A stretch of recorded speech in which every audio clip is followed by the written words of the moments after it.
Hello, everyone. Welcome to the first live session of this year of 2019. Happy New Year! I hope you all had a restful and enjoyable Christmas and New Year, and we're back into it again this week. Let me just bring up the risk warning. I think while I'm talking away before we get started. Of course, it's a bit of a short week this week, but we still have on Friday. We've got the latest US unemployment numbers. So the non-farm payrolls come out Friday. We're going to do. We'd normally do this session at 12:30, but because the payrolls are coming out, we'll start on Friday at 1:15. So 15 minutes ahead of the number. We'll see how what happens to markets when it comes out and wrap things up shortly afterwards. So Friday session will start at 1:15. But as long as you're subscribed, if you're not subscribed, if you click on the subscribe button on YouTube, you get a push off YouTube when we are going to go live. Already today, we've still got a couple of hours until the US stock market opens, but already in the pre-market, the Dow is down about 300 points, or it was about 15 minutes ago. So we're already looking at a bit of a wobbly start to the new year, which won't be a surprise, considering what we had over the last few months of 2018. But I think that risk warning's been up long enough. So let's get started. So here's our trading platform. Let's start with stock markets. I'm in the middle of recording a video that's going to go up on a YouTube channel either tomorrow or Friday, where we look back at 2018, the big movers, and look ahead to what might be interesting in 2019. But let's just remind ourselves, just in case we forgot, the sort of year stock markets had. So we came into 2018 on the Dow with it trading, just below 25,000. It moved out to fresh all-time highs again, up at sort of 26,750 middle of Jan, fell off a cliff in February, that massive burst of volatility after incredibly low volatile stock markets for some time, sideways for a lot of it. And then in October, fresh all-time highs again in October, and then bang, absolute massive volatility in December. So it did end up being the worst December since 1931 for the Dow. So the worst December since the Great Depression in the US. And I think we should expect more of the same in January. I think that's I think the outlook for stock markets. It still feels as if, let's flip this over to an hourly chart. It still feels as if the rallies are really vulnerable. That whenever there's a bit of a wobble in stock markets, investors seem only too happy to push the sell button. We did have when was it last week or maybe it was last week. It was around about here. Was it the 27th of December? I think the biggest move on the Dow in point terms, was it ever? Did it move about 1,000 points off the Christmas Eve close, which was about 21,700, and it closed up on the 27th, about 23,000. So we saw a massive move for the Dow upwards in between Christmas and New Year. But of course, that doesn't change the tone for this market. If we zoom back on the hourly, you can see just how big those falls were in December. December the 3rd, the market was at 26,100, and it slipped down to 21,700 by Christmas Eve. So it's still, I think, an incredibly nervous market. I think some levels to watch going into this afternoon. I mean, we've got these payrolls on Friday, so we could have potentially, I'd always say we could have a quiet couple of days. But given the fact that it's already down 300 before the market's open, we could still have an interesting session. So I think going into this afternoon, what will be interesting is it has recovered a bit over the last few hours. In this overnight move, a bit of an overreaction, and we get a move to try and drag it back up to where it closed on New Year's Eve. So maybe we get a move, back up to 23,300, that sort of area. So maybe we'll see something of a bounce back during proper trade today. But I think for US markets, we've got to see them break. At the very least on the Dow, we'd want to see it back above these December the 20th highs, about 23,500, to start being a bit more optimistic. But really, if we're gonna look at things like trends, let's take a look at the trend on the hourly chart. Our trend looks, like that. If we pick up off the highs, there we go. So it's sort of having a look through over the last couple of days or so. But 23,500 on the Dow. If we break through there, I think we can start being a bit optimistic. But let's not get too carried away. You know, this is a market. These stock markets still under pressure, and we should be very wary of any rallies because we have seen them just fail time and time again over the last 5 weeks. But there's a level to watch this afternoon. So my gut feeling is maybe we'll have a bit of a recovery when the session starts properly today, recovering some of these gains that have been lost overnight. But 23,500 still a big barrier for the Dow.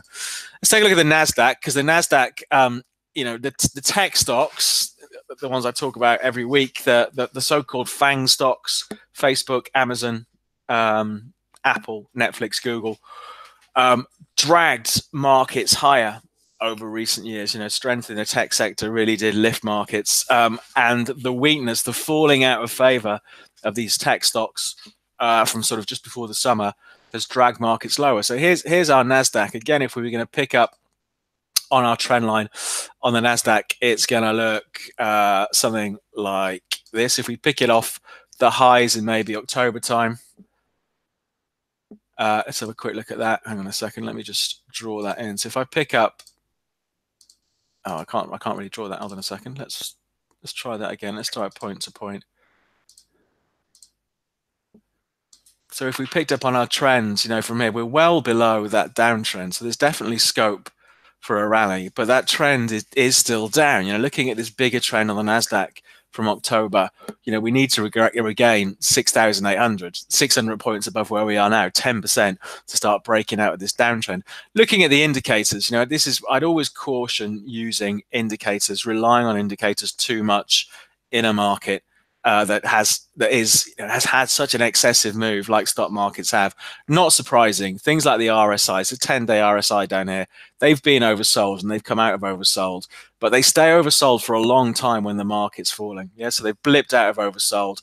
Let's see what happens. But the Nasdaq again is a lot weaker than where it closed on New Year's Eve. The MACD is giving a buy signal. So a buy signal off the MACD December the 30th. You can see this down here, the blue line crossing over the red, giving us a buy signal. The last time we had a buy signal off the MACD, sort of this deep down, was back here in November. And it did okay for a few days. We did see the market push higher, but I would just caution about putting too much emphasis on oscillators in a market like this. So for the Nasdaq going into this afternoon, what are the levels to watch? Well, I'd suggest maybe those December the 27th lows. I mean, they're 150 points below where we are now.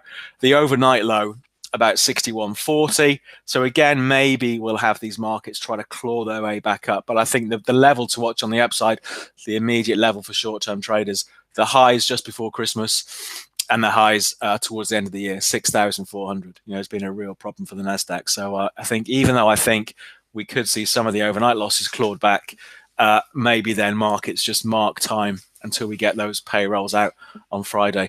If we bring it back to Europe, I mean, the DAX was a real weak performer last year. You know, even in the summer and the early autumn, when other markets were rising, the DAX was falling. This is the daily chart. So the DAX ended the year on a 2-year low, you know, back to where it was November, December 2016. It's been pretty volatile today. Let's just flip this over to an hourly chart. There we go. So it's traded as low as what, 10,377.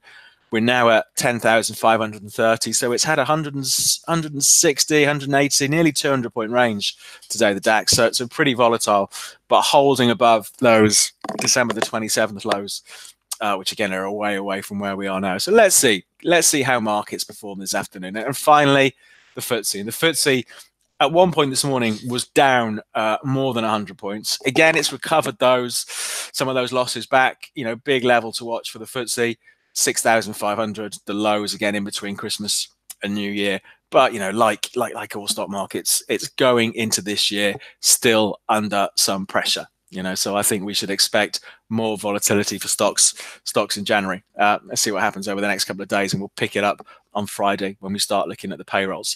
Right, let's take a look at other markets. The old favourite, the pound. So the pound, over the last couple of weeks, running up to the end of the year, had something of a recovery against the US dollar. And I think the reason it had a recovery is because all the politicians are on holiday, so no one could open their mouth and put their foot in it when it came to Brexit. So we had something of a recovery from about December the 12th, from about 124.80, 125 on the pound, traded briefly as high as just above 128 on New Year's Eve.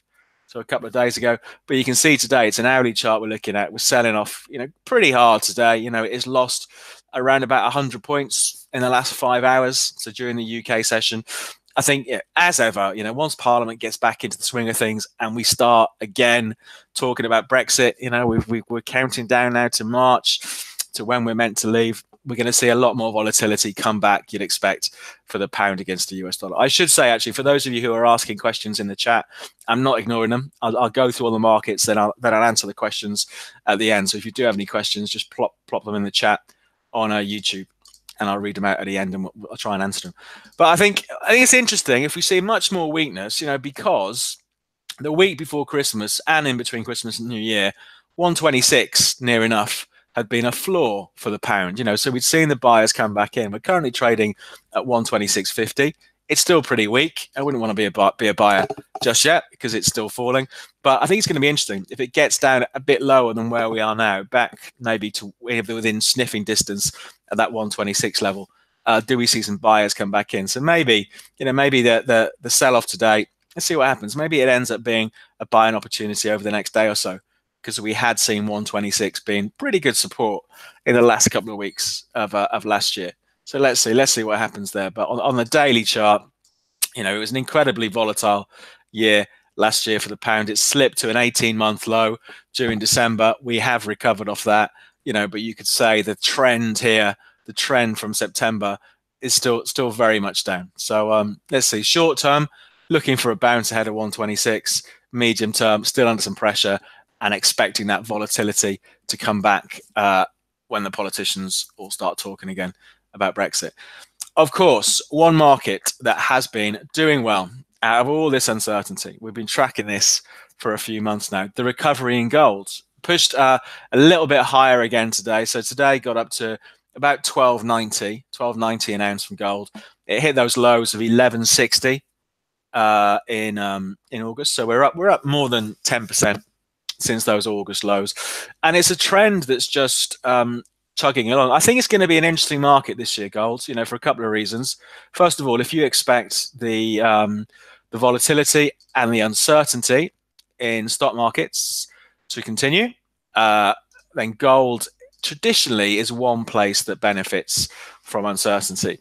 And of course, the US dollar had a really good run from April to sort of August, September, October last year, but was maybe flagging a bit towards the end of the year. If we did see a weaker US dollar this year, that's something else that would be good for gold. So I think it's an interesting market. So for me, the next big hurdle is a psychological 1300 level for gold. But if we start trading above 1300, I don't think it's too ridiculous to start thinking about maybe a push back up to 1360, the highs from last year that did prove to be a problem. It's pretty overextended at the moment. There's our trend from August, right? So the gold price is overextended from that trend line. It's been done a good job, good opportunity back there in November when it came back to the trend line. So what would be ideal for gold, it's looking a bit overheated on the RSI, a bit overheated on the MACD.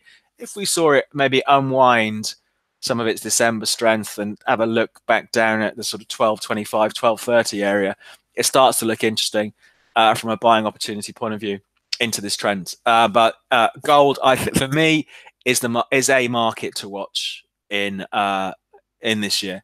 And I think this uncertainty is going to continue. So gold could well be one of the good performers in early 2019, at least, as all the Brexit and the dollar concerns and stock market concerns rumble on. And then we'll have a look next. Oil. Let's have a look at Bitcoin. I mean, Bitcoin is just the same old for Bitcoin. It had a brief rally up to Christmas from 3,100 and something, got as high as 4,200, and it's drifted off again. If you look on the hourlies on Bitcoin, I think that there's an obvious ceiling. There we go. Sort of running really from 4,000, 4,250, 4,400. So there's a lot of resistance above where the Bitcoin price is now. I think if it gets above 4,400, we can start to look at a more sustainable recovery. But I think for now, the big trend is down. The risk is that the rallies run out of steam, I think, for that. And crude oil, is this the year that oil makes a comeback? I mean, it was an incredible year for oil last year. Just as late as October, oil made a 4-year high. So the price of oil almost got to $77 a barrel, so US oil, and then ended the year at about $45 a barrel. It's a massive decline that we saw. What's that? That was it didn't quite halve, did it? But it's a 40% decline, 40% decline in the price of oil in the space of a few months. Now, that trend is still down. This is the daily chart we're looking at. So I'll try and look something like this. But what's interesting, I think, looking at the RSI down here, I have talked about this a bit in the past, and also the MACD, this idea of divergence. So one way of using these indicators is simple overbought, oversold. But in strong trends, they can give you poor signals. Another way of looking at them is divergence, where the market does one thing. So here's oil, slips to a low in November, December, slips lower again at the end of the year. But the RSI is making higher lows, and the MACD is making a higher low. So it hasn't sold off as heavily to a new extreme like the oil price has. So for some people, and because these signals don't occur that often, I think they are worthy of a bit of attention. And so this is known as bullish divergence. So it can be a suggestion that maybe the weakness is running out of steam. But for now, that trend is still down. So what does oil need to do to start breaking out of its trend? I think probably an easy number to remember. Let's say $50. $50, 49.5 to 50 was big support through late November and the first half of December before it fell off a cliff. I think if it can get back above 50, it starts to build the case that maybe we are going to see a recovery in the price of oil. But for now, it's at $45.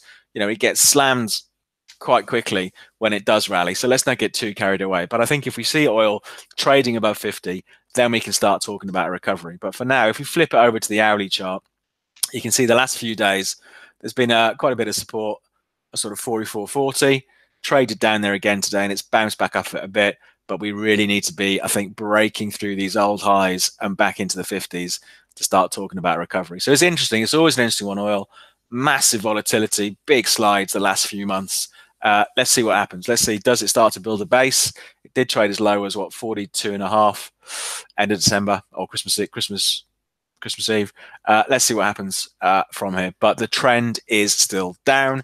But the indicators are suggesting that maybe there's a chance that the latest move lower was that end of that down move. Let's come back to it in the next couple of days and see what happens. Right, I'm just going to deal with some of the questions that have come in. So I think the immediate markets to watch this afternoon, stock markets, just because we had so much volatility in December, the Dow was off 300 points overnight.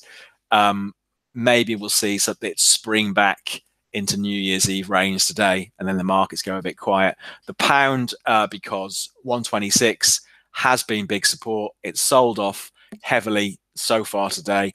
Let's see what happens if it starts moving back down to those low 126s. So someone said, can you explain a little bit about the spread and the spread on FX compared to Brexit? Okay, so I think what you're talking about, we launched these Brexit indices. So we talked about them last week, and there's a video on our YouTube channel just explaining them. So we have two Brexit indices, the Brexit High 50 and the Brexit Low 50.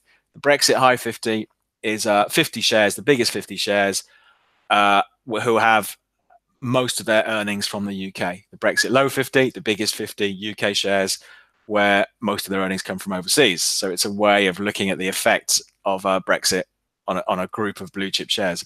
And the spread is 20 points. So if you're a seller of the Brexit Low 50, it's 12,758. If you're a buyer, it's 12,778. And a 20-point spread, clearly, that is much wider than something like the euro, which is a fraction of 1 point spread.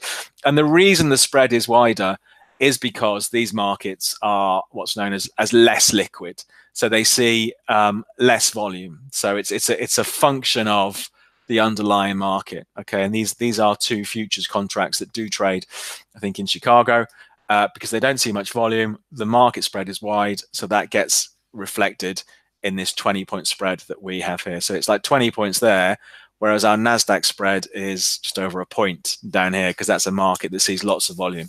So that's why, if you've looked at the Brexit indices, the spread is wider on those than other indices and on FX markets. So I hope that answers your question there. Someone saying time for Nasdaq long. You never know. You never know. Where is it? Where's it trading now? It's 61.95. So what did it fall from the highs? So the highs were 7.7. So it's, what's that? 1,500 points, almost 20%. It's 20% off, isn't it? It's 20% off the highs in October. So I thought, yeah, if you still had your faith in Amazon, Apple, Facebook, all that lot, that you might consider that. I possibly couldn't comment. Someone said, could you comment on the Australian dollar and dollar ZB? What's dollar ZB? I don't know what that is. If you want to tell me what dollar ZB means, we'll have a look at that. But the Australian dollar, it's Australian dollar, US dollar. There we go. Let's take a look at that. Oh, I remember looking at that. I thought that was going to turn around. This is interesting, actually. This is it's a good example why it's important to have stop losses. So let's pick up on that. So we had that trend there in the Aussie, Australian dollar, US dollar. So that was from February last year. Broke out the trend in November. And I remember we looked at this and I was saying, well, maybe we'll see it hook back up and it go. But now, because the Australian dollar is pushing to a new low, it's the lowest it's been in nearly 3 years. It looks like a false breakout, doesn't it? So, I mean, there was a really good breakout of that trend as well. Made 3 highs, but it shows you, it doesn't work all the time. Pushed higher, it lost the 71.40 area, and now it looks like it could be on the verge of dipping below 0.7. So that Australian dollar move looks like a false break. So the risk is maybe for a deeper sell-off. I think that the next big support, if we're looking at January 2016 levels, around about 68.20, but that is a failed breakout we've had there, which I must admit I'm quite surprised about, because it didn't just blip through for one day. It spent, once it moved, it spent a good month outside that trend line, that downtrend line, but it looks like, bang, that downtrend has resumed. Let's see. Can we look at dollar Canada? Dollar Canada. Let's have a look at the dollar and the Canadian dollar. Hang on a second. Let's take a look at that. USD CAD. Take a look at that one.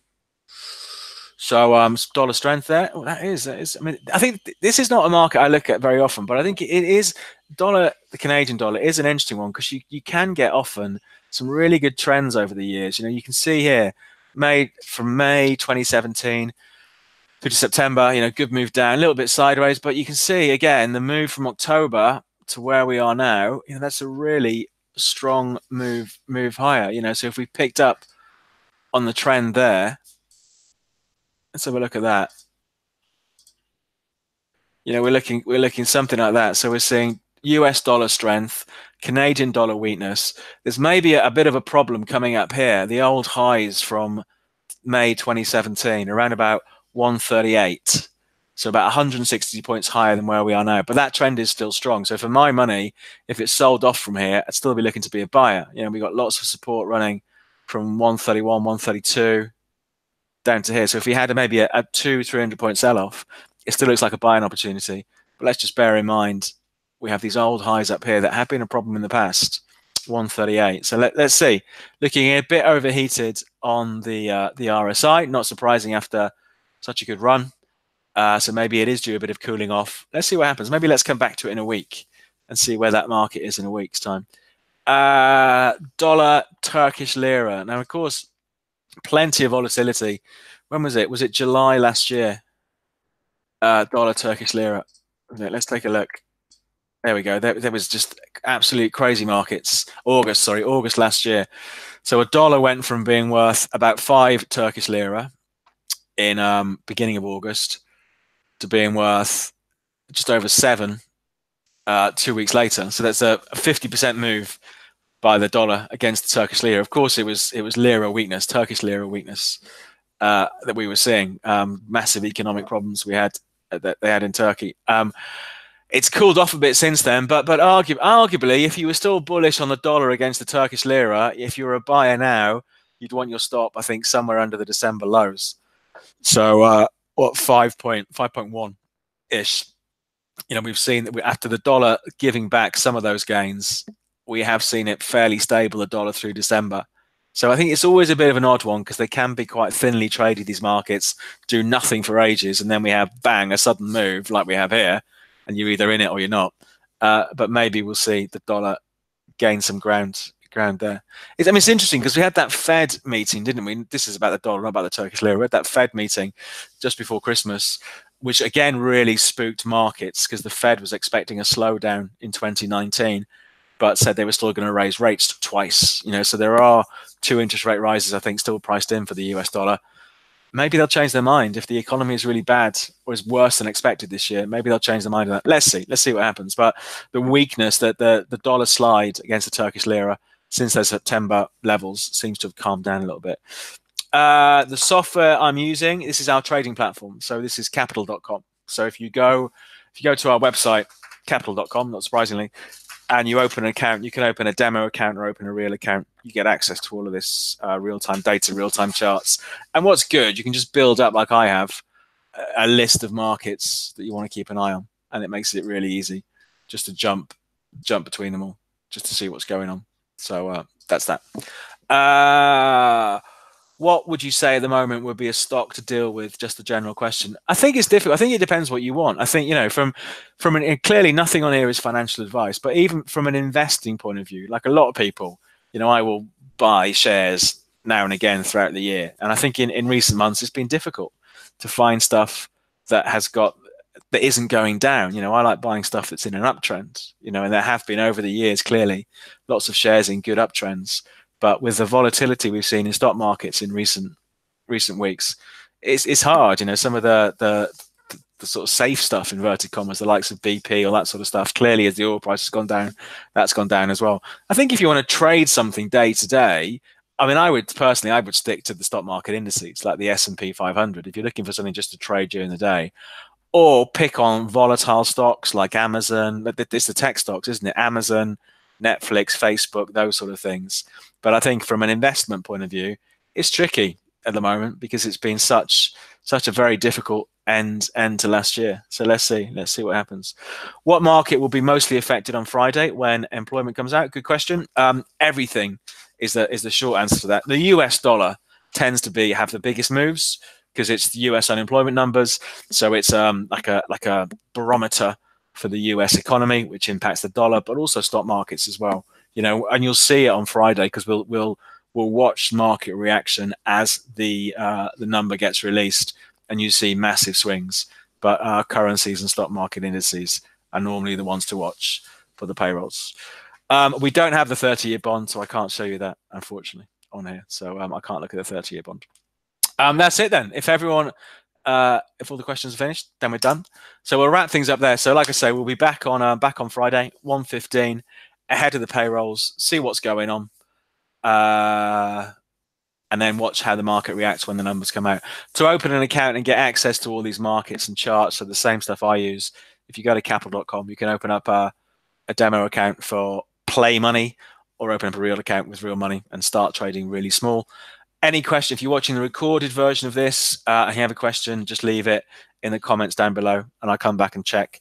And if you want to drop me an email with any questions, it's david.jones@capital.com.